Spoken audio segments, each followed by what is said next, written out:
시선을 주님께 드림으로 더 이상 내 삶이 내 것, 내가 책임져야 할 그 어떤 것이 아니라 하나님의 역사가 되는 것, 그 놀라운 일을 경험하는 여러분 한 분 한 분들의 오늘 하루, 내일 또 하루, 계속되는 날마다가 되시기를 축복합니다. 오늘 말씀도 바로 그런 말씀입니다. 하나님께 시선을 돌리는 것, 하나님이 하시는 그 일을 바라보는 것, 우리에게 그 시선, 그 시야가 필요하겠습니다. 10월 1일입니다. 10월 감사의 달로 보내려고 합니다. 우리 교회는 광고 드린 것처럼 추수감사주의를 10월 셋째 주로 지키고 있습니다. 감사절이 있는 10월, 정말 우리 새영광교회는 기억하려고 합니다. 감사라는 감동, 기억으로부터 가능하기 때문에 그렇습니다. 감사라는 감동을 허락받으려면 우리는 기억해야 합니다. 지금까지 지내온 것 주의 크신 은혜라. 그 기억할 때 우리가 감사가 저절로 흘러나올 수 있기 때문에 그렇습니다. 이스라엘의 하나님은 그들의 백성들에게 자주 기억하라 라고 그렇게 명령하셨습니다. 신명기 말씀 함께 읽겠습니다. 너는 기억하라. 내가 애굽 땅에서 종이 되었더니 내 하나님 여호와가 강한 손과 편팔로 거기서 너를 인도하여 내었나니 그러므로 내 하나님 여호와가 내게 명령하여 안식일을 지키라 하느니라. 아멘. 안식일의 전통을 품고 부활하신 예수 그리스도를 기억하는 우리가 지키고 있는 이 주일은 우리를 구원하신 성삼위 하나님, 그 하나님의 구원 역사를 기억하는 그런 날이라고 할 수 있겠습니다. 바로 그렇게 기억할 때 감사할 수 있기에 이 주일은 그렇게 기억하면서 감사하는 그런 날이라는 것, 오늘 하루가 그렇게 기억하면서 감사하는 날 되시기를 축복합니다. 추석 연휴 때문에 첫 예비일 새벽 기도에 사실은 어제가 날짜가 맞을 텐데 연휴 때문에 이 돌아오는 7일 날 그렇게 함께 모이겠습니다. 바로 그날 이 기억하라 라는 말씀을 심도 있게 묵상하면서 진짜 기억함으로 감사라는 감동을 온전히 누리는, 그래서 그 열매를 함께 바라보고 그것을 나누게 되는 우리 그리스도인들의 10월 우리 함께 기대하겠습니다. 오늘부터 주일 예배 말씀에서는 바로 그렇게 감사의 제목을 하나하나 떠올려 보려고 합니다. 오늘은 그 첫날로 감사 제목 가족, 그렇게 기억해 보려고 합니다. 여러분, 가족하면 여러분들은 어떤 기억이십니까? 어떤 심상을 가지게 되십니까?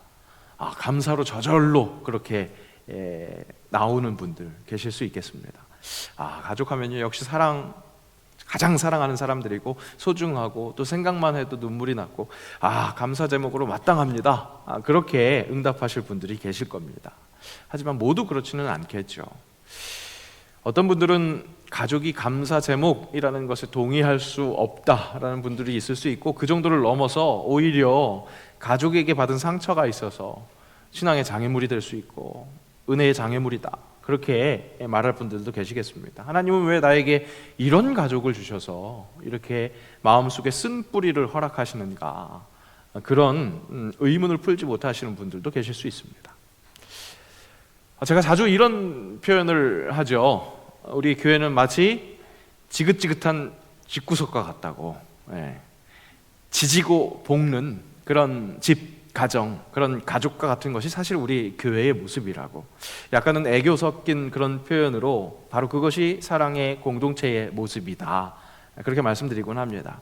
가족은 그렇게 절묘한 관계이고요, 참 오묘한 존재입니다. 그렇습니다. 여러분, 명절 어떻게 지내셨습니까? 요즘에는 명절 풍경이 많이 바뀌었지만 예전의 명절 모습을 보면 정말 멀리 떨어져 살던 일가 친척이 함께 모여서 정말 하루 종일 지지고 볶는 모습, 바로 그런 모습이었지 않나 싶습니다. 명절 아침이 되면 예배를 함께 드리죠. 물론 믿지 않는 가정에서는 차례를 지냅니다. 그러고 나서 같이 밥상을 맞이합니다. 함께 밥을 먹으면서 상을 치우면 바로 또 주전부리를 그 상 위에 올려놓습니다. 그러면서 이런저런 이야기하면서 또 점심을 준비하죠. 그리고 점심을 먹으면 바로 또 저녁 먹을 걱정을 합니다. 그렇게 하루 종일 음식을 지지고 볶는 것, 그것이 명절의 풍경이었습니다. 그러다가 심심풀이로 유술 놀거나 또 화투를 하게 되면 꼭 싸움이 나죠. 피를 한 장을 주느니 마느니, 우리 동네는 이렇게 한다, 저 동네는 저렇게 한다. 윷놀이 하다가 윷을 머리 위로 던지지 않았다 그러면서 서로 그렇게 지지고 볶는 것, 사람들끼리 지지고 볶는 그런 하루가 됩니다. 그러다가 또 결말이 충분히 예상되기 때문에 어떻게든 내어놓지 않으려고 했었던 정치 이야기가 시작되면 어느새 핏대를 세우고 언성이 높아집니다. 그렇게 지지고 볶으면서 싸우고 헤어지면 다음 명절 때는 다시는 안 만날 것 같은데 또 다음 명절 때 똑같은 일을 반복하고 있는 것 우리가 보게 됩니다. 조금은 다를지라도 그런 비슷한 패턴을 가지고 있는 것이 우리네 가족의 모습이었습니다. 가족은 그러면서도 결국 서로를 감사할 수밖에 없는 그런 얄궂은 관계인 것 같습니다. 하지만 가족을 이렇게 애교 섞인 미소를 지으며 떠올릴 수 있는 분들이 있는 반면 그렇지 못한 분들이 분명히 계신다는 겁니다. 가깝기에 상처를 주기 쉽고 그래서 받은 상처가 잘 해결되지 않는 그런 어려움 속에 있는 분들이 계신다는 거죠. 가족을 감사하자, 감사 제목 가족 이렇게 얘기하면 목사님은 가족이 참 감사한가 보네, 감사하실 수 있는가 보네 그렇게 생각하시면서 감사할 수 있는 사람들은 감사할 수 있겠지 그렇게 생각하면서 나는 열애로 그렇게 둘고 계시는 분들, 그런 분들이 계실 수 있겠습니다. 하지만 여러분, 성경에 소개되는 가족들도 그다지 감사할 만한 조건이 되지 못하는 것, 그런 가족들이 거의 대부분이라는 것을 우리가 주의 있게 살펴볼 필요가 있습니다.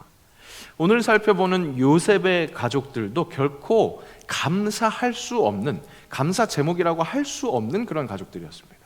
그리고 그런 가족은 마치 무슨 내력인 것처럼 창세기에 나타나는 족장 시대의 모든 가족들이 그렇게 감사할 수 없는 막말로 콩가루 집안이라고 할까요? 그런 모습들이, 안타까운 모습들이 다 가지고 있었습니다. 믿음의 조상이라고 하는 아브라함부터가 도대체가 믿음을 줄 수 없는 그런 지아비의 모습을 보여주고 있었죠. 한 미모하는 아내 사라를 아내로 갖고 있었습니다. 그 미모 때문에 자기가 어떤 공경을 당할까봐, 어려움을 당할까봐 이런 부탁을 하는 지아비였습니다. 원하건대 그대는 나의 누이라 하라. 그러면 내가 그대로 말미암아 안전하고 내 목숨이 그대로 말미암아 보존되리라.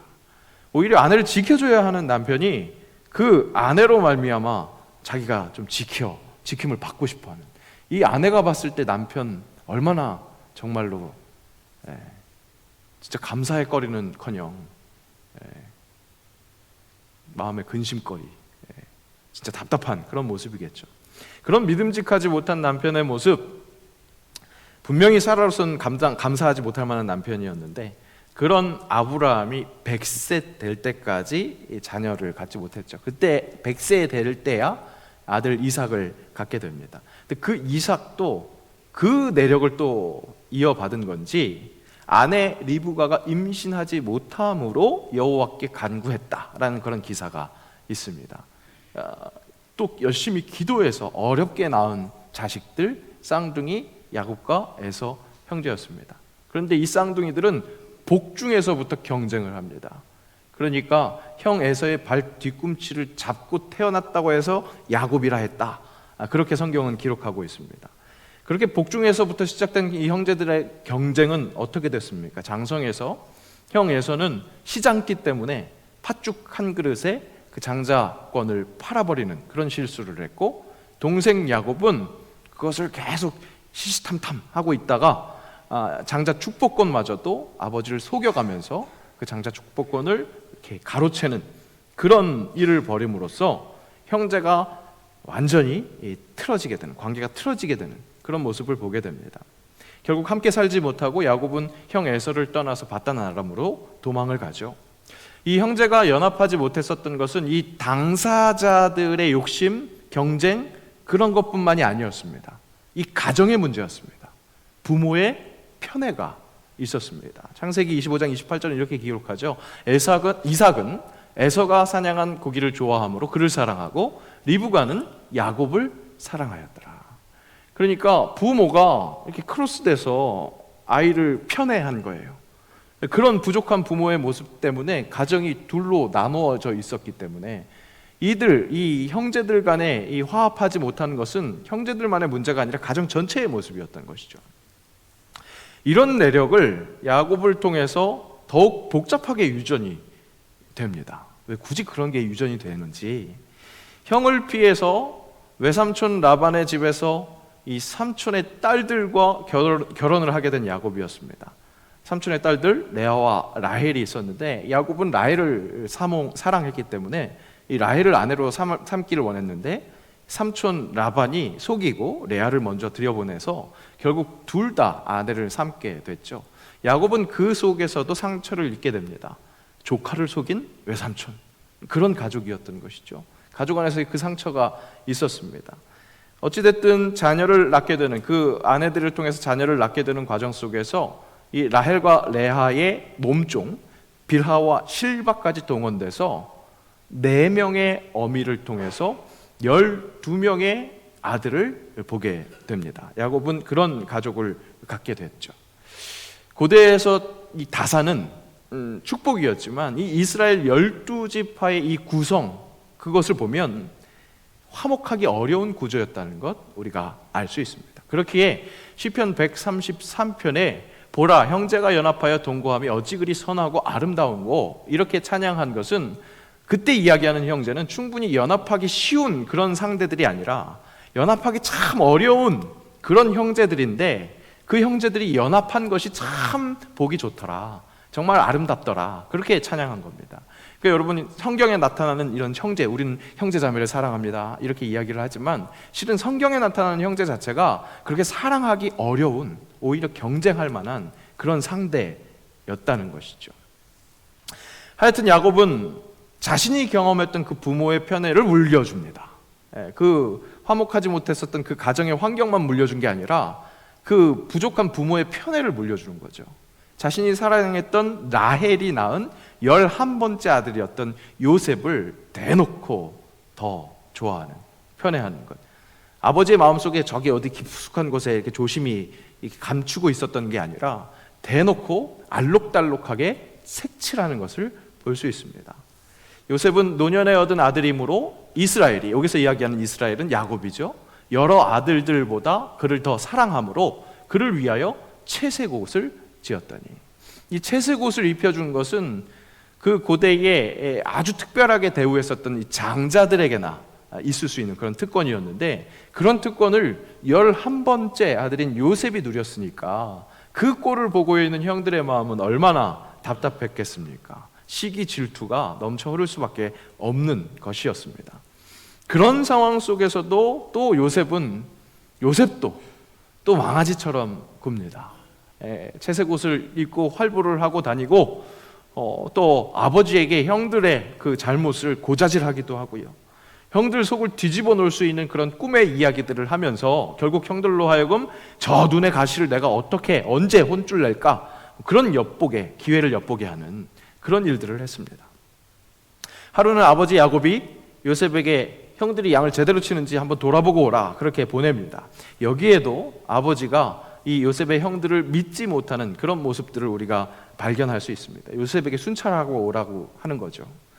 형들은 요셉이 워낙 싫었지만 지금 요셉이 자기에게 오는 것, 아버지의 명을 받고 자기들을 감찰하는 것처럼 그렇게 오는 것, 그런 상황이 더욱더 거북했을 겁니다.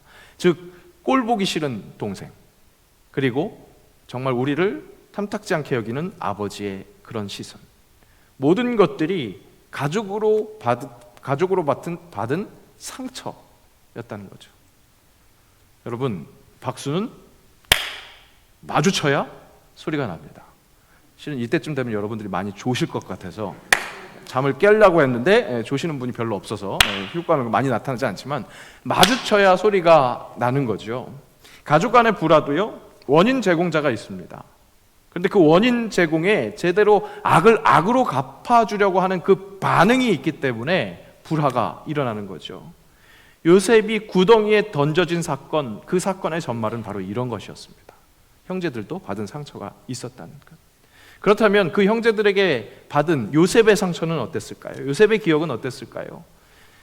구덩이에 빠졌다가 이제 정말 죽겠구나 그런 생각을 했는데 구사일생 목숨은 건졌습니다. 그런데 바로 애굽에 종살이하게 되도록 그렇게 팔려가게 됩니다. 형들에게 의해서 팔려가게 되는 거죠. 돈 얼마에 내 목숨이, 내 인생이 팔려가는 겁니다.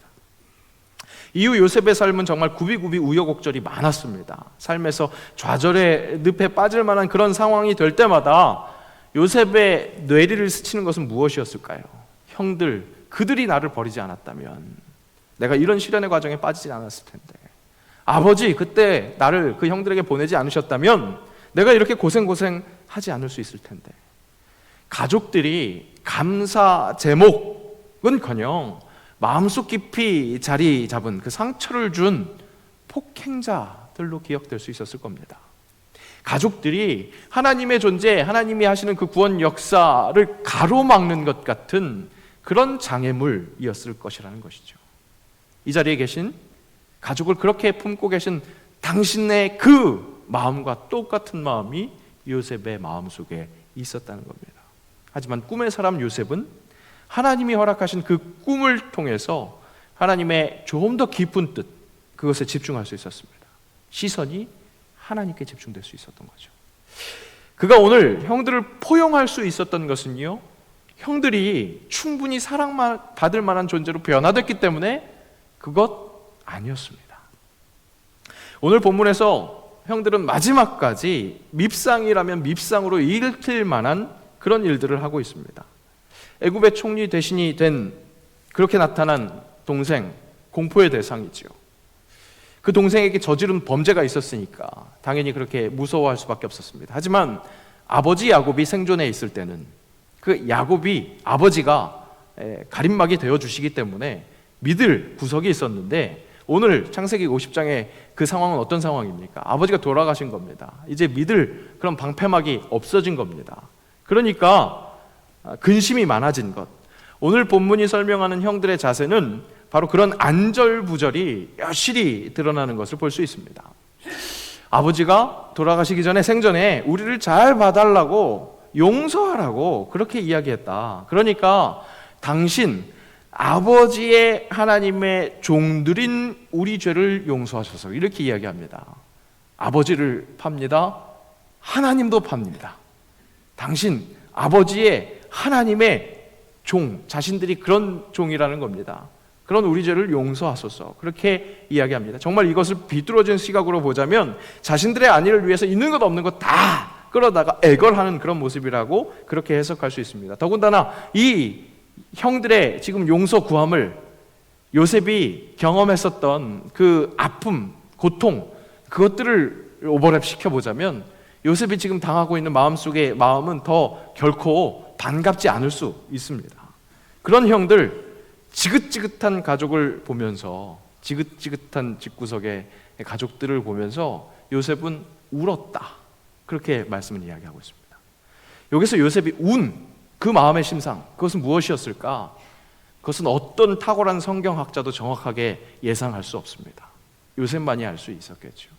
진짜 마음속에 그 지나갔던 일들이 주마등처럼 지나가면서 그 속에서 결국 이 모든 불행이 우리 모든 가족들에게 불행한 운명이었나, 그런 마음으로 울었었던 것인지, 아니면 아직 도저히 용서하지 못하겠는데 계속해서 용서하라고 말씀하시는 하나님의 그 말씀에 중압감이 눌려서 그래서 흘리는 눈물이었는지, 그것은 아무도 알 수 없습니다.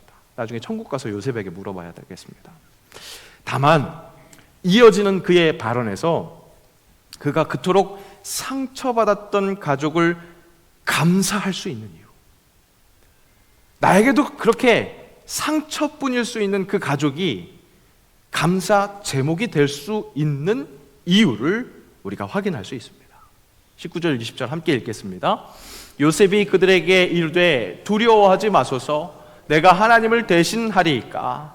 당신들은 나를 해하려 하였으나 하나님은 그것을 선으로 바꾸사 오늘과 같이 많은 백성의 생명을 구원하게 하시려 하셨나니 내가 하나님을 대신하리까. 심판자이신 하나님을 어떻게 내가 대신할 수 있겠습니까? 유일한 심판자는 하나님이십니다. 그리고 그 하나님은 당신들은 분명히 악행으로 나에게 해를 입혔지만 그 하나님은 합력하여 선을 이루시는 그 하나님은 그 모든 것들을 선으로 바꾸사 오늘과 같이 많은 백성의 생명을 구원하게 하셨습니다. 그렇게 이야기합니다. 애굽의 총리 대신이 된 요셉 덕분에 이스라엘 일가는 7년 동안 계속되는 기근 속에서 살아남을 수 있었습니다. 오히려 더 잘 살 수 있었습니다. 함께 우리 모두가 잘 살아남을 수 있게 된 것, 하나님의 구원 역사에 요셉의 그 일대기, 그 가족과의 그 지지고 볶는 일이 사용되었다는 겁니다. 가족, 그들을 통해서 하나님의 그 깊은 뜻, 당장은 잘 보이지 않지만 깊이 분명히 내재되어 있는 그 하나님의 뜻, 깊은 뜻을 보고 기대할 수 있는 것이기에 요셉이 감당해야 할 그 삶의 구비구비에서 여러분 가족이 사랑할 만해서 감사할 만해서 감사의 제목이 된 것이 아니었습니다. 하지만 오늘 그 모든 역경을 겪고 나서 고백하는 것 무엇이었습니까? 삶의 여정 통해서 그 가족들을 통해서 하나님 큰 그림을 함께 볼 수 있었기에 꿈의 사람 요셉은 눈앞에 있는 현실을 그때그때마다 다 이해할 수는 없지만 하나님이 그리시는 그 큰 그림을 기대했다는 겁니다. 하나님의 영에 감동된 사람은 그렇게 하나님을 보므로 모든 시선을 주님께 돌림으로 그분의 계획하시고 인도하심을 신뢰하면서 가족들을 용납할 수 있었던 겁니다. 그리고 어디까지나 내가 위로받아야 되는데 여러분 그렇잖아요. 내 삶에서 내가 보는 그 모든 사람들의 인생들을 볼 때 내가 제일 위로받아야 할 사람이잖아요. 그죠? 군대에 가면 모든 군인들이 자기가 제일 힘들어요. 방위기도 제일 힘들다고 얘기를 해요. 내가 경험하는 것 그거 결코 틀렸다고 얘기할 수 없어요. 그가 경험하는 그 아픔 그것은 그만이 알 수 있는 것이기 때문에 진짜 위로, 내 기준으로 봤을 때 위로가 필요한 사람은 납니다. 그런데 그런 위로가 필요한 요셉이 어떤 사람이 됩니까? 위로하는 사람이 됩니다. 21절 오늘 마지막 절의 말씀입니다. 함께 읽습니다. 당신들은 두려워하지 마소서. 내가 당신들과 당신들의 자녀를 기르리이다 하고 그들을 간곡한 말로 위로하였더라. 여러분 그렇습니다. 하나님의 사람은, 하나님이 허락하시는 꿈을 볼 수 있는 사람은, 그렇게 하나님께 시선이 집중되어 있는 사람은 위로할 수 있습니다. 감사를 넘어 위로할 수 있다는 겁니다. 감사라는 감동을 위해 기억하는 10월이 되기를 기대한다고 말씀드렸습니다. 오늘 가족들을 기억할 때 혹 여러분 속에서 가족을 떠올리자마자 너무 감사합니다 하실 수 있는 분들은 너무 감사한 겁니다. 진짜 그 감사한 것에 대해서 다시 한번 감사하시기를 축복합니다. 그리고 혹 절대 용서하지 못할 쓴뿌리를 안겨준 그런 가족들이 있다면 여러분 그들을 절대 포기하지 마십시오. 요셉처럼 눈물을 흘리시기 바랍니다. 그러면서 기대하시기를 바랍니다. 무엇을 기대할까요?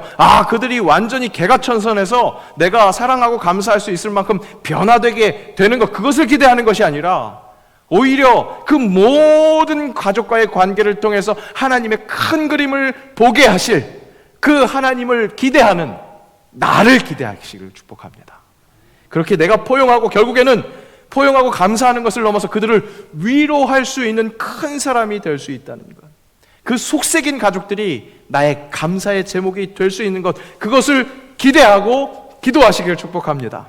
여러분 광야에 길을 내시고 사막에 물을 내시는 하나님은요 내 광야 같은 마음에도 길을 내시고요 이 사막 같은 우리 가족 안에도 물을 내십니다. 바로 그런 하나님이십니다. 내가 하나님을 대신하지 않고 그 하나님을 기대할 때 무슨 일이 일어납니까? 정말 내가 예수님을 닮은 그 품을 허락받는 겁니다. 기적이 일어나는 겁니다. 그 가족이 사랑스러워서 아닙니다. 너무 감사할 만해서 아닙니다. 그들을 통해 일어난 일이 나에게 역경이 되었든지 경사였든지 그 모든 일들을 통해서 큰 그림을 그리시는 하나님을 보게 하시는 것이기에 그렇게 감사하는 겁니다. 그리고 결국에는 나로 하여금 위로의 사람을 만드시기에. 여러분 신앙은요 혹 그렇게 될까? 아닙니다. 확신입니다. 그렇게 하실까? 아니라고요. 예수님 말씀하십니다. 예수님 말씀 함께 읽겠습니다. 예수께서 이르시되 할 수 있거든이 무슨 말이냐? 믿는 자에게는 능히 하지 못할 일이 없느니라 하시니. 아멘. 오묘한 가족이라는 존재, 여러분 감사합시다. 도저히 감사할 수 없는 분들 기대하십시오. 결국 요셉의 포용, 그가 형들을 위로했던 그 기적이 나에게 일어나는 그 기적이 된다는 것, 감사 제목 가족 된다는 것, 기대하고 기도할 때 이뤄지는 그 기적 중에 하나가 될 수 있을 줄로 믿습니다. 이번 일주일 그렇게 여러분들 출동시킵니다. 그 기대하고 기도함으로 기적으로 출동하는 주의 자녀들 되시기를 주의 이름으로 축복합니다. 기도합니다. 모든 감사의 제목 하나님으로부터 가능한 줄로 믿습니다. 가족 참 소중하고 사랑스러운 것과 동시에 참 용서하지 못할 아픔이 있는 것도 사실인데, 합력하여 선을 이루시는 그 하나님을 보며 첫 번째 감사 제목이 되길 원하고 또 그렇게 하실 줄로 믿습니다. 내 삶에서 가족뿐만 아니라 용서하지 못할 만한 그 모든 사람들 하나님께 내어놓고 하나님께 시선을 맞출 때 그 놀라운 일들을 다 큰 그림을 볼 수 있게 하시는 그 은혜가 임할 줄로 믿사오니 이번 한 주 그렇게 주의 말씀 붙들고 출동하게 하옵소서. 기대하며 기도할 때 허락받는 기적을 체험하게 하옵소서. 예수님의 이름으로 기도합니다. 아멘.